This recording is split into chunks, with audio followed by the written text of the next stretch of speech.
Hello folks, welcome to Samarth academy. आज के इस वीडियो में हम देखेंगे कुछ ज्योमेट्री और मेंसुरेशन के क्वेश्चन जो प्रीवियस ईयर क्वेश्चन पेपर्स में ऑलरेडी आस्क्ड है, and then will try to solve them up and see preparation level में हम कहाँ पे लाई करते हैं। तो चलिए शुरू करते हैं 2021 के कुछ क्वेश्चंस के साथ। I pause here for a second, take a screenshot and then we'll look at the solutions. First up, we have a conical vessel whose internal radius is 5 centimeter and height is 24 centimeter. It is full of water. The water is emptied into a cylindrical vessel with internal radius of 10 centimeter. What is the height to which water rises? Right. So simply ये volume compare करने का question है. Volume of water in the cone will be equal to 1/3 pi r square h, जहाँ पे r हमारे पास 5 है and height हमारे पास 24 है. This gives us the overall value equal to 200 pi. ठीक है. This same value will be the volume of water in the cone, right? Because it's the same water. And उसको फिर हम compare करेंगे radius 10 के साथ, so that we are able to find out the height. So using this formula for volume of cylinder, which is pi r square h, we get h is equal to 200 by 100, right? Which is 2 centimeter. Okay. Option B. Moving on.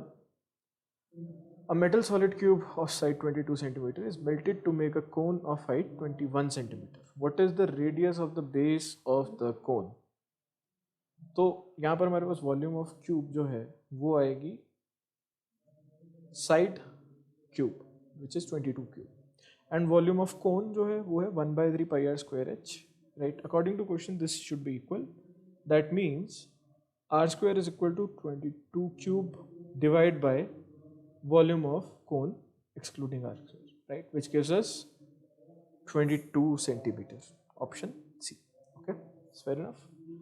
Then we have a cone of height 24 centimeter has a curved surface area of 550 centimeters square.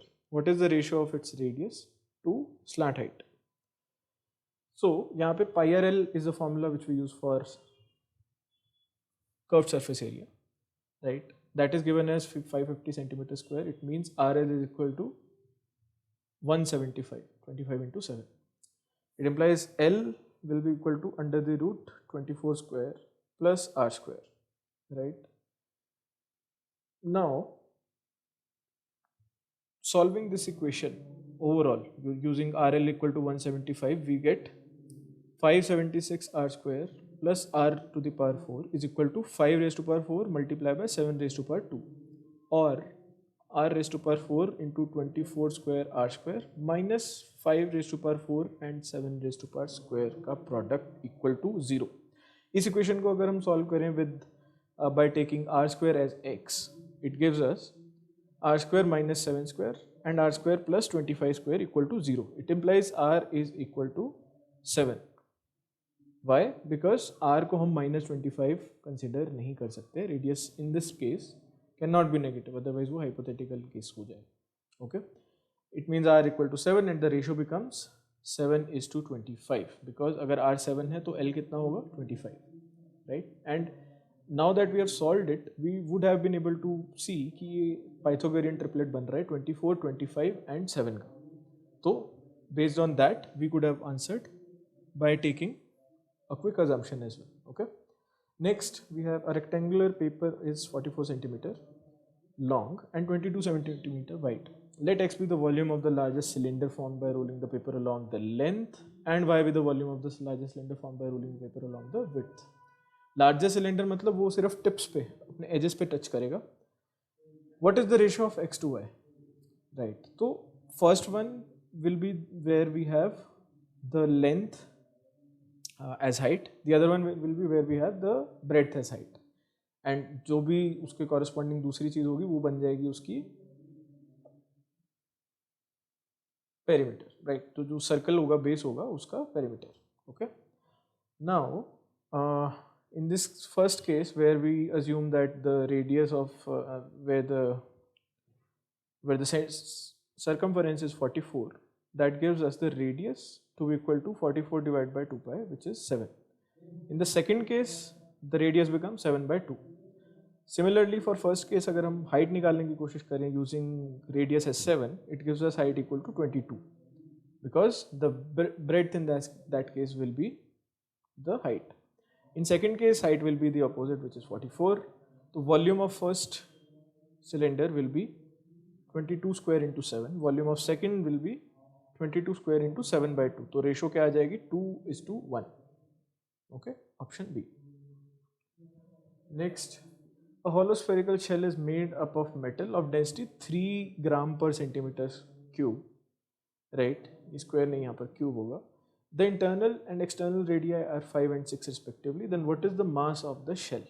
Okay, तो यहाँ पे हमारे को बड़े cylinder में से छोटे cylinder की वॉल्यूम सब्ट्रैक्ट करनी है, which is 4/3 pi r cube minus 4/3 pi r cube.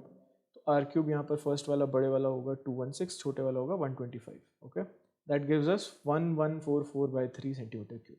अब मास हमारे को दिया गया पर सेंटीमीटर क्यूब 3, यानी इसको हम 3 से मल्टीप्लाई करेंगे तो हमारे पास ग्राम्स में उसका मास आ जाएगा, which is 1144 gram. Okay, next let's look at 2020 part 1.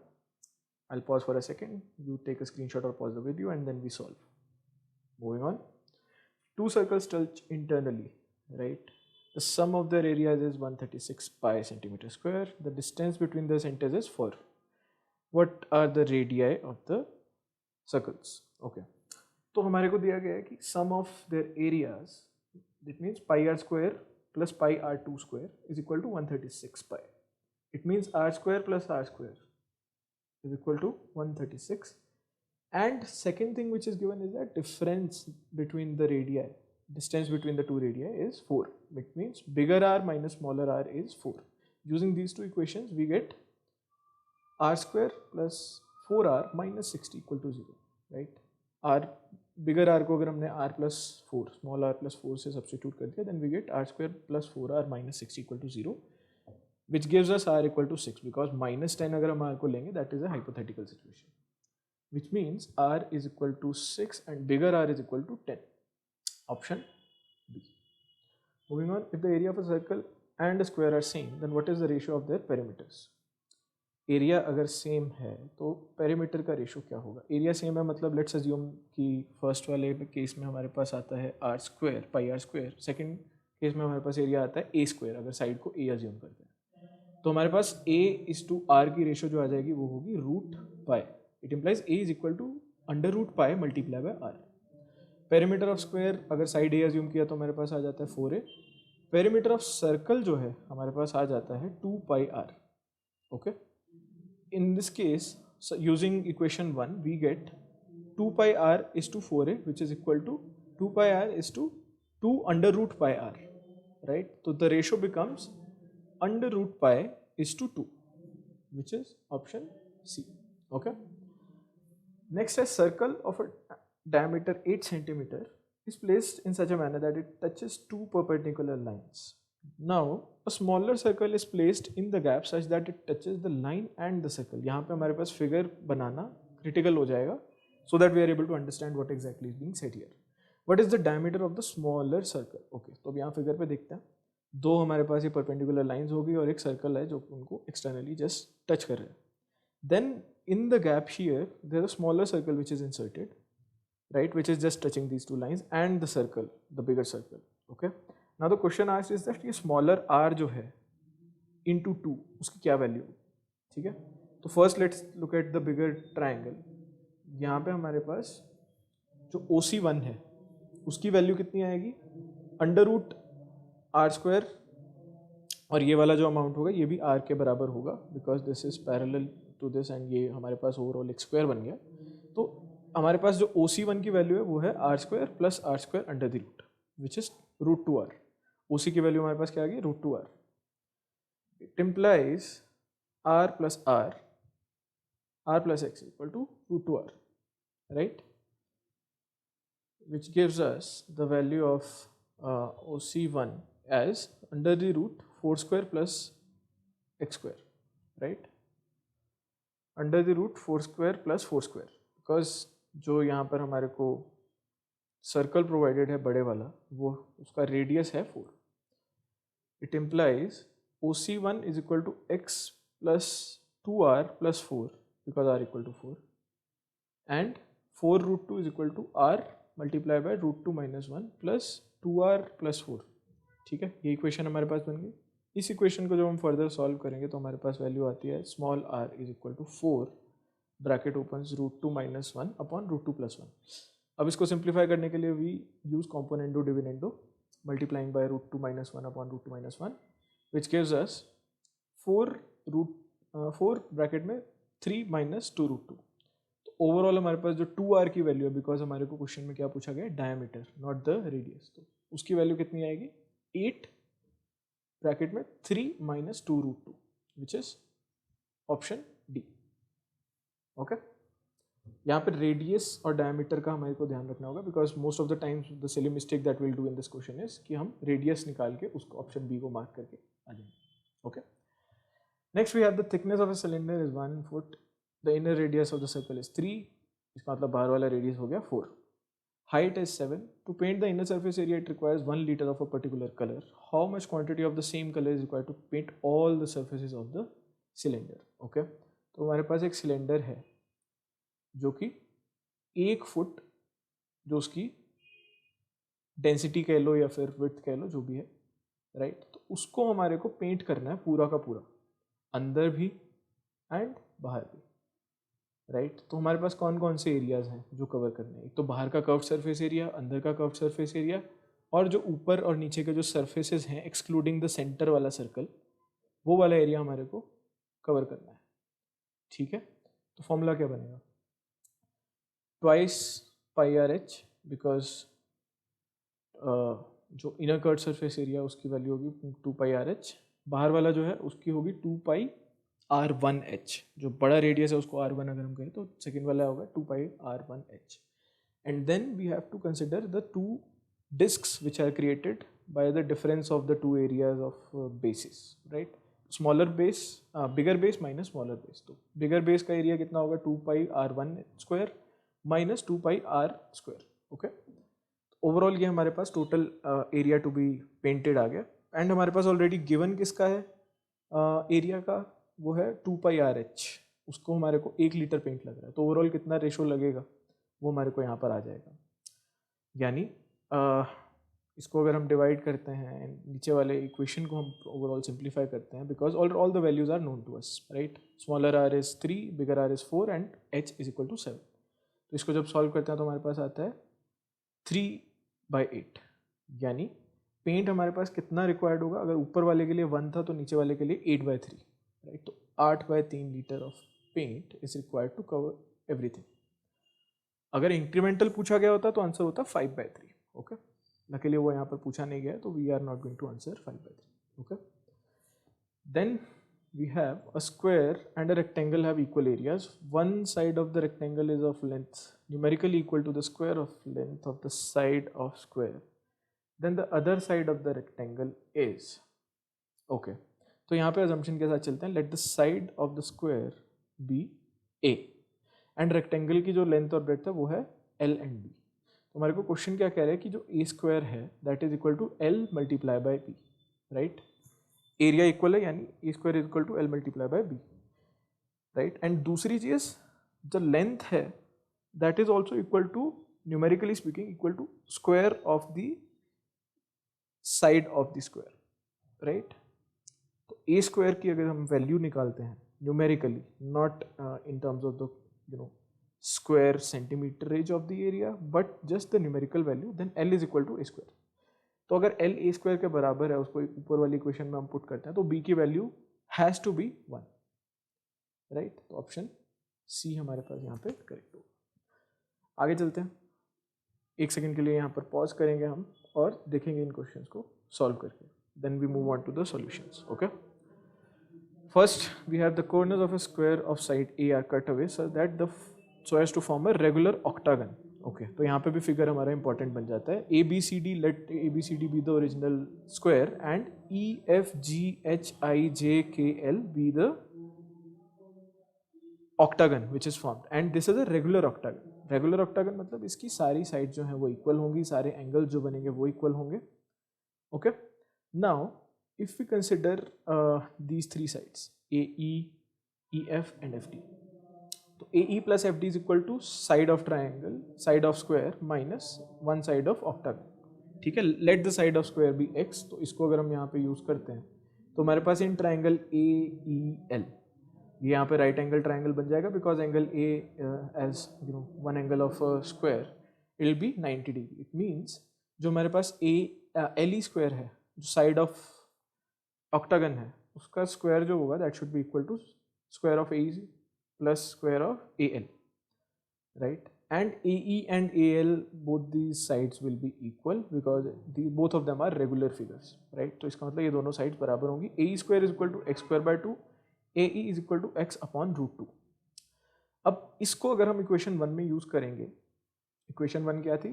AE plus FD is equal to A minus side of octagon। ठीक है, साइड ऑफ ऑक्टागन को हम x ले लेते हैं, तो हमारे पास क्या वैल्यू आएगी? 2x upon root 2 is equal to a minus x, x is equal to a upon 2 root 2 plus 1, and finally that gives us the value a is equal to root 2 minus 1। अब यहाँ पे एक चीज़ ध्यान देने वाली है, तो root 2 plus 1 अगर डिनोमिनेटर में हो, उसको न्यूमरेटर में लाने के लिए भी multiply the whole thing by root 2 minus 1 upon root 2 minus 1। तो नीचे क्या बन जाएगा? root 2 plus 1 multiply by root 2 minus 1, a minus b, a plus b का प्रोडक्ट क्या होता है? a square minus b square, जो कि इस केस में होगा 2 minus 1 विच इज 1, तो वो न्यूमरेटर में आ जाएगा। So to simplify any equation which looks like this we have to use component and dividend. Okay, next up we have 3 consecutive integers from the lengths of a right angle triangle. How many such 3 consecutive integers are possible? Let the integers be x, x plus 1, x plus 2। फिर हम अपना Pythagorean triplet वाला जो equation होता है उसको satisfy करने के लिए देखेंगे कितने ऐसे सॉल्यूशंस बन सकते हैं इस इक्वेशन के। x square plus x plus 1 whole square plus minus x plus 2 whole square should be equal to 0। इसको सिंप्लीफाई करेंगे तो हमारे पास इक्वेशन बनती है x square minus 2x minus 3 equal to 0 और x minus 3 x plus 1 equal to 0। Now x can not be minus 1, तो ये वाला तो हमारे पास सॉल्यूशन नहीं हो सकता। It means x equal to 3, x equal to 3 मतलब सिर्फ एक ही ऐसी वैल्यू है जहाँ पे वो सॉल्व होगा, और वो वैल्यूज कौन सी है? 3, 4 एंड 5, विच मीन्स इस रिक्वायरमेंट को सॉल्व सेटिस्फाई करने वाली हमारे पास सिर्फ एक ही पाइथागोरियन ट्रिपलेट है, that is 3, 4 and 5। Okay, now the next question is 2 circles are drawn with the same centre, circumference of the smaller circle is 44 and that of bigger is double the smaller one, यानी 88। तो area between the 2 circles कितना होगा? तो यहाँ पे हमने ये ring draw करी है। सो छोटे वाली जो रिंग है उसका रेडियस है r, बड़े वाली का है बिगर r। ओके, तो 2 pi small r equal to 44 according to question and 2 pi bigger r equal to 88। तो r की वैल्यू यहाँ पर आ गई 7 और बड़े r की वैल्यू आ गई 14। एरिया में जो डिफरेंस है जो कि हमारे को निकालना है एक्चुअली रिंग का area, that will be equal to pi r square minus pi small r square which is pi 14 square minus pi 7 square is equal to 22/7, 196 minus 49 which is equal to 21 into 22, 462। ठीक है, next, a rectangular carpet of size 6/12 has a dark red border of 6 inches wide। अब dark red border में हमारे को ये ध्यान रखना है कि ये बॉर्डर अगर हम लेंथ और ब्रेड दोनों में से माइनस करके बीच वाले का एरिया निकालना चाहेंगे then it has to be subtracted twice, because ऊपर भी हमारे पास बॉर्डर है, नीचे भी बॉर्डर है। सिमिलरली लेंथ के टाइम पे लेफ्ट में भी बॉर्डर है एंड राइट में भी बॉर्डर है। तो अगर बॉर्डर की लेंथ 0.5 है तो दोनों जगह मिला कर लेंथ हो गई 1। सिमिलरली ब्रेड्स में भी अगर 0.5 है तो दोनों जगह मिला के हो गई 1। तो ओवरऑल हमारे पास जो इनर रेक्टेंगल है उसका लेंथ और breadth will be 1 less than that of the bigger rectangle. It means अगर ये 6/12 है देन छोटे वाला होगा 5/11। तो हमारे को एरिया निकालना है 6/12 minus 5/11 equal to 72 minus 55 which is 17 square feet, option C. Last but not the least, perimeter of a right angle triangle is k times the shortest side of the triangle. If the ratio of the other side to hypotenuse is 4:5, what is the value of k? Ratio 4:5 हमारे को यहाँ पे दी गई है और हमारे को एक ऐसा पाइथागोरियन ट्रिपलेट ऑलरेडी पता है जो कि इस इक्वेशन को इजीली सेटिस्फाई कर सकता है। We can start by assuming that is the case. वो क्या है? 3, 4 एंड 5, राइट, जो हमने अभी पिछले क्वेश्चन में भी देखा है। That is a Pythagorean triplet which can possibly satisfy this equation. तो according to question 4x plus 5x plus a is equal to k times a। Okay, तो अगर a को हम 3x पुट करते हैं और यहाँ पे भी 3x लेते हैं तो k की वैल्यू कितनी आएगी हमारे पास, इसको सॉल्व करेंगे तो हमारे पास a square plus 4x square equal to 5x square. तो इस इक्वेशन से हमारे पास a की वैल्यू आ गई 3x। तो 3 4 5 की रेशो में हमारे पास a की पाइथागोरियन ट्रिपलेट होता है 3 4 5। It means the value of a is 3, ये 4 एंड ये 5। तो इसका मतलब हमारे पास जो k है यानी पेरीमीटर है that is equal to 12, right. 12 centimetre का अगर हमारे पास पेरीमीटर आ जाता है तो that is 4 times the smallest side, right. तो आंसर हमारे पास आ गया 4, option C. I hope this video gave you an insight on where you stand with regards to your preparation and also gave you a flavor of what kind of questions to expect, right? So some of them will be pretty straightforward, but we have to ensure that we don't spend too much time on them so as to be left with plenty of time for other questions which are going to consume time and calculation. Okay, perfect. Thanks a lot. Have a good rest of the day. Cheers.